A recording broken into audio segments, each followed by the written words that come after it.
Алтын сақа. Баяғы заманда бір бай болыпты, бір перзентке зар болыпты. Зарыға жүріп балалы болыпты. Бай бір күні жылқысын суаруға көлге келсе, көлдің ішінде бір қып-қызыл өкпе жүзіп жүр екен. Байдың айдап келген жылқылары көлдегі жүзіп жүрген өкпеден үркіп, суға жуымайды. Әлгі жерде бай жылқыларын қанша айдаса да суға жақындай алмайды. Сол кезде бай тұрып, судағы жүзіп жүрген өкпені құрықпен түртіп көреді. Өкпе суға батып кетіп, әлден уақыттан соң жалмауыз кемпір болып судан шығады да байдың жағасынан ала кетеді. Бай көзі алақандай болып қорқып кетеді. Бай жалмауыз кемпірге: «Ат басындай алтын берейін, қоя бер», дейді. Жалмауыз кемпір жібермейді. «Осы жылқыларымның бәрін берейін, қоя бер», дейді. Кемпір көнбейді. Әбден сасып, «Енді не берейін?» дейді бай. Кемпір: «Жалғыз балаңды берсең, жіберейін», дейді. Бай жалғыз баласын бермек болады. Кемпір байды қоя береді. Кемпір байға: «Балаңды қай жерде бересің?» дейді. Сонда бай: «Ертең көшемін, сонда баламның алтын сақасын жұртқа тастап кетейін. Сен жұртта сол сақинаның жанында отырасың», дейді. Сонымен бай жалмауыз кемпірге уәдесін беріп, жылқыларын айдап кетіп қалады. Ертеңіне көшеді, ал жалғыз баласының алтын сақасын ұмыттырып, жұртқа тастап кетеді. Ауыл жаңа қонысқа көшіп барады. Асық ойнайын десе, сақасы жоқ бала алтын сақасын жоқтап жылайды. Сонда әкесі: «Кеше көшіп жүргенде жұртта қалыпты, барып алып келе ғой», дейді. Бала бармақшы болады да әкесінен: «Әке, қандай тайға мініп барайын?» деп сұрайды. «Жылқышыдан сұра», дейді бай. Жылқышы балаға: «Құрығыңды құлдыратып, жүгеніңді сылдыратып жылқыға бар. Қай тай бетіңе қараса, соған мін», дейді. Бала құрығын құлдыратып, жүгенін сылдыратып жылқыға келсе, шеттегі бір қотыр тай қарай береді. Бала сол қотыр тайды ұстайды да жүгендейді. Жүгендеген кезде тайдың қотыры жазылады. Үстіне тоқым салғанда құнан болады. Үстіне ер салғанда дөнен болады. Айылын тартқанда бесті ат болады. Бала үстіне қарғып мінгенде тұлпар болып, көзді ашып жұмғанша жұртқа жетіп келеді. Жұртқа келсе, алтын сақасы ошақ басындағы тезек түбінде жатыр екен. Сақа жанында бір кемпір отыр. Бала кемпірге: «Шеше, анау жатқан сақамды алып берші», дейді. Сонда кемпір: «Шырағым, өзің түсіп ал, кәріліктен отырсам тұра алмаймын, тұрсам отыра алмаймын», дейді. Сонда бала: «Мен аттан түссем міне алмаймын, мінсем түсе алмаймын», дейді.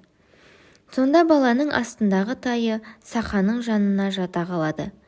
Бала үзеңгіден аяғын суырмай сақаны іліп алады. Тай тұра қашады, жалмауыз кемпір тұра қуады. Бала қашып келеді. Әрі-бері қуып жете алмайтын болған соң кемпір бір тісін жұлып алып, атып жіберген кезде тайдың бір аяғын жұлып түсіреді. Тай үш аяғымен қашып жеткізбейді. Кемпір тағы да бір тісін жұлып лақтырғанда тайдың тағы бір аяғы жұлынып түседі. Тай екі аяғымен шауып бара жатып, жолында бір бәйтерекке кез болады. Тай әлсірейін дейді. Терек жанына бара бергенде бала тайынан секіріп түсіп бәйтеректің басына шығып кетеді. Жалмауыз кемпір келіп, бәйтеректің түбін кешке дейін қазады. Бір кезде бір қызыл түлкі келеді де кемпірге: «Шеше, шаршаған екенсің, мен қаза тұрайын, сен ұйықтап дем ал», дейді. Кемпір жатады. Түлкі кемпірдің жер қазған түсін суға атады да қазған шұңқырды қайта бітеп өзі кетіп қалады. Кемпір тұра келсе, түсі де жоқ, түлкі де жоқ. Кемпір тағы бір түсін суырып алып кетпен қылып бәйтеректің түбін қаза береді. Бір уақытта түлкі келіп: «Шеше, кетпеніңді маған бере тұр, сен шаршаған екенсің», дейді. Сонда жалмауыз кемпір: «Сен кетпенімді алып қашып кетесің», дейді. Сонда түлкі: Ол қырдың қызыл түлкісі, мен сайдың ақ түлкісімін. Баяғыда бұл баланың әкесі аң аулап жүргенде мені қуып соғып ала жаздаған болатын. Сондықтан бұл балада кегім бар, дейді. Жалмауыз кемпір түлкінің сөзіне сеніп, тағы да кетпенін түлкіге беріп, өзі ұйқыға кіріседі. Түлкі тағы да кетпенді суға лақтырып жібереді де, шұңқырды бітеп, өзі қашып кетеді.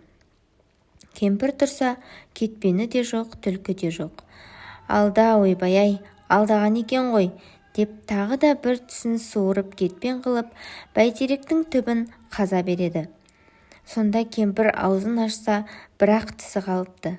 Кемпір бәйтеректің түбін қаза-қаза құлатуға жақындайды.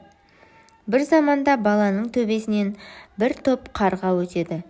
Бала қарғаға: «Ау қарғалар, қарғалар, қанатымен жорғалар, жайлаудағы бес төбетіме хабар айта кет, мені жалмауыз кемпірден арашалап алсын», дейді. Сонда қарғалар қарқ-қарқ етіп ұшып кетеді. Бір мезгілде үйректер төбеден ұшып өтеді. Бала оларға да айтады. Олар да үндемей ұшып кете береді.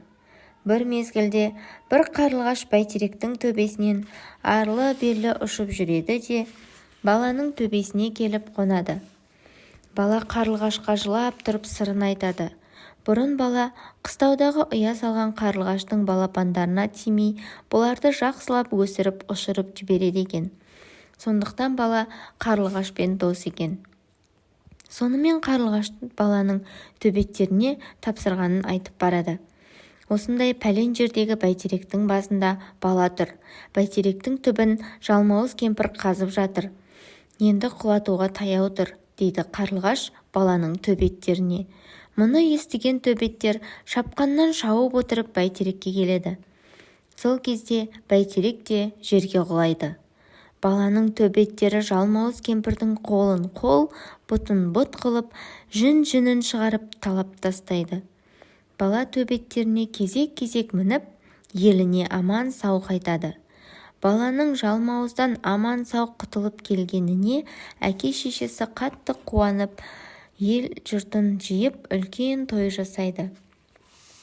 Бұдан былай неше күндер өткен соң баяғы жалмауыз кемпірдің қызы құлаған бәйтеректің жанына келеді. Сонда шешесінің жүн-жүні шығып өліп қалғанын көреді. Кім өлтіргенін білу үшін сол жерде қарап жүрсе, иттердің ізі көрінеді. Мұнан соң қыз иттердің ізіне түсіп келе жатса, көп жылқыға кез болады. Иттердің ізі тура байдың қотанына алып барады. Бұл кезде қотанға баяғы жалмауыз кемпірдің қызының келгенін біліп, бес төбет жалма-жан тұра ұмтылады. Қыз кемпірдей емес, өте күшті екен. Бес төбетке бой бермейді.